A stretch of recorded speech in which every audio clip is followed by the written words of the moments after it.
That has shaken the medical profession. A junior doctor, Hadiza Bawa-Garba, was struck off for life last week after the death of a 6-year-old boy.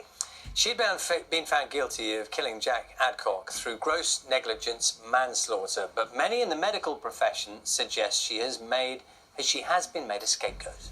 More than 8,000 doctors have signed a petition calling for Dr Bawa-Garba to be reinstated, claiming that the decision sets a dangerous precedent, as Victoria Kirby-Keys explains.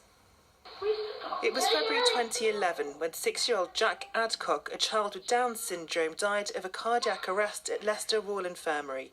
He developed sepsis, but it was not diagnosed and, although not a cause of death, Dr Bawa-Garba stopped other staff from performing CPR on Jack, mistakenly thinking he was the subject of a do not resuscitate order.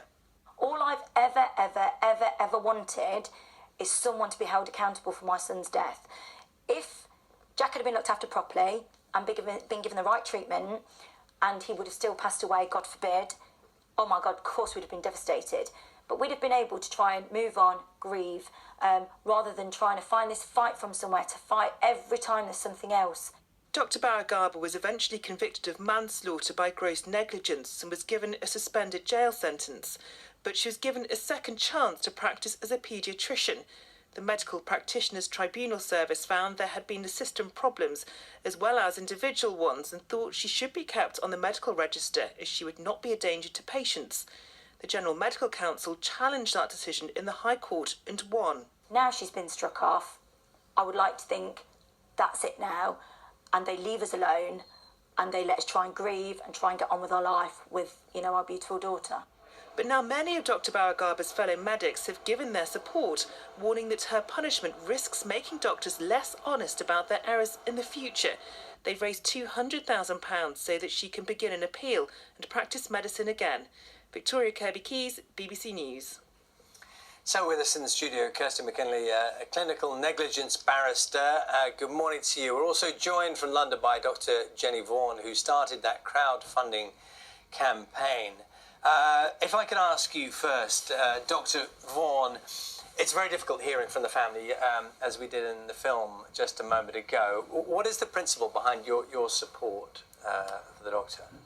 Well, can I just first of all say it's absolutely tragic that a child has died here, and my heart goes out to the family. However, Hadiza Garba that day, she faced an almost impossible day.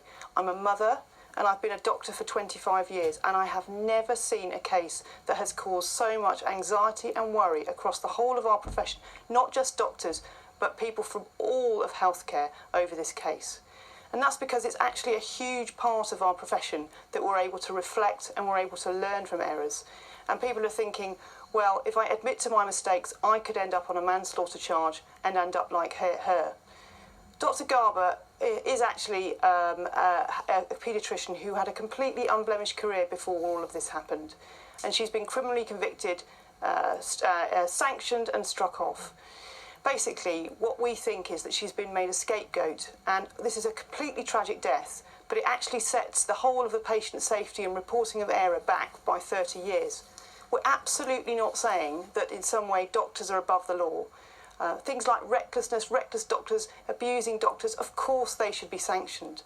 But actually what you've got to do is scratch below the surface here and look at the fact, all the factors here, so many human factors, and we're concerned that actually all of those weren't taken into account. Can I just say, if I may, Dr Vaughan, Dr Bawa-Garba is not on trial again here this morning, obviously. You mentioned the criminal negligence manslaughter conviction that she has. People looking at this will be thinking, could it be right that someone who's been convicted of that charge could carry on within medicine? Well, first of all, the thing to say is it's very interesting that the Medical Practitioners Tribunal, who actually managed to look at the whole picture, did actually think that she should be restored back after a sanction of a year to the medical register. And what's not widely known is that actually all the hospital actions that were necessary to make the hospital safe that day were not actually heard in court. So a lot of doctors are just looking at the case and saying, that could be me. I face those challenges every day when I go to work. I face a challenge where there may be another doctor not turning up and I have to cover for them. There may be inadequate senior cover. There may be failures with the blood computer system. system. That day, that could be me. I could be in prison. And that's a disaster, because all that means is that we won't get the open safety culture, which we know could save thousands of patients' lives. We already know that. Why are we not like the airline industry? We all accept that's what makes us safe to fly. Why are we scapegoating individuals and not saying, what's the hospital going to do about this? How are they going to be held to account? Why is it that 2 people have been convicted here and virtually entirely blamed for this death, when it's actually only through whole systems analysis and looking at the human factors that we really make patients safe? Well, let's bring in Kirsty McKinley, who is a clinical negligence barrister. Obviously, there's this specific case, but how is it decided when how it goes to court, in the sense of mistakes are clearly made in hospitals, so what takes it to court? Well, you've got to understand there are 3 branches. There's civil litigation, clinical negligence, what I do, where a patient will sue the trust, and that's for damages. An apology will sometimes come around. That's for damages when someone has been negligent. This case is unusual because the doctor faced criminal prosecution. Now that's gross negligence. And the test for gross negligence isn't just that isn't something that a reasonable practitioner wouldn't or would do. It has to be something that is truly exceptionally bad. And in this case, the doctor was found guilty of gross negligence manslaughter by a jury, a properly directed jury. So they found that she had done something not that just was negligent, but gross negligence. Just pick up on taking the story through, and the point the doctor we're speaking to in London is making is that one of the key issues here is it likely that doctor who has been convicted is likely to do harm to a patient in the future? Now, that's the decision, if you like, that the medical tribunal was trying to make, and they initially came to a very clear judgment. That was not the case. That's right. The MPTS found that looking at the sanctions, because that's what we're talking about. There's a difference between finding she was unfit to practice or fitness to practice. That wasn't an issue. She accepted there was a fitness to practice.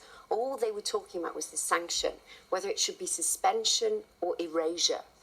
And the difference is that it's not just about whether she's a good doctor, because she'd been practicing. There are other factors. So it's about insight, it's about accepting and acknowledging her wrong, and I think she did.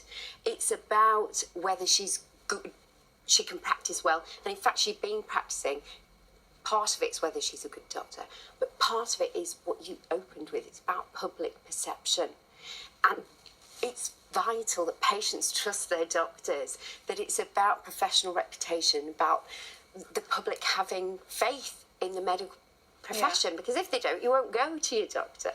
And what the High Court said in part of the judgment was, that is a really important factor, and the only real sanction where someone has been found guilty by a jury, gross negligence manslaughter, is erasure. Yeah, Dr Vaughan, do you think it would be possible for a doctor to go back to work having been found guilty of manslaughter? Well, absolutely, because there are doctors who have gone back to work having been found guilty of gross negligence manslaughter, and one of them I know is a patient safety champion in his trust. And there were other errors in his case that Hadiza made honest errors, and we feel that she's been singularly blamed. Absolutely, there are doctors who have this conviction who are working perfectly safely. And what's interesting is when the GMC made this decision, they admitted it was nothing to do with her medical competence. So why have they taken such a hard line on her when it's abundantly clear that others have gone back to work? And when they've gone back to work, what I'd like to ask is, has there been a public outcry? Have people not gone to see them? Has there been a problem with public confidence? Where the problem will be with public confidence, if patients go and see their doctor and the doctor cannot obviously whistleblow, speak up about errors, discuss things openly. That's the way you make patients safe. You don't make patients safe by scapegoating an individual doctor. I'd also like to make the point that Dr Hadiza Bawa-Garba was black. And there is a very, very worrying rise. If you look at the number of doctors who are sanctioned and erased, there is an excess from the black and ethnic minorities. We have serious concerns that race may have played a part in this. I am not saying at all that the jury was racist. I am not saying the GMC was racist. But we are very worried that black and ethnic minority doctors that we rely on so much to deliver our care across the NHS, as well as the whole of the medical profession, can't honestly feel that they can report errors and truly make patients safe. Okay, Kirsty, let's try and pick up a couple of those issues, maybe leaving one to one side for a moment. Can I ask about the... In many courts of law, I'm not sure how it applies to the medical tribunals, maybe not at all, the feelings of the family, what happened to them has a bearing, to a degree, on the process. Does this have any bearing on it? Well, in this situation, in terms of the GMC... it's entirely medical. Well, it is. Decision. Part of it is about her. It's not really about the family. Part of it is about her insight and understanding what went wrong, and that will be a factor that the panel will take into account. But it's not really about the family, other than that apology. In criminal cases, they might have a victim impact statement. In civil cases, it's all about the family because it's about their loss. But before the GMC, it's about her and her fitness for practice. Thank you. Can we just, Dr. Vaughan, can I just ask you one last, if you could, relatively brief thought? I mean, what would you like to happen now? I would like to see all... This case has caused widespread consternation across healthcare.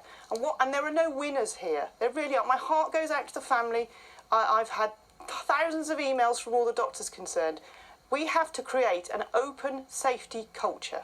Like the airline industry, we need to make our patients safe. We need doctors to feel that when they come into work to serve patients, that patient safety is the top priority. The only way to do that is to look very, very carefully at criminalisation in healthcare and actually go to a whole systems approach where you actually have people openly speak out without fear of criminal sanction. You hold people accountable, but you make patients safe. And we know from the airline industry that that has led to a dramatic decrease in the number of flight accidents. That's where we want to go to healthcare. That's where we want to go as a result of all of this. Okay, Dr. Vaughan, thank you very much for your time this morning. Kirsten McKinley, thank you very much for your time as well.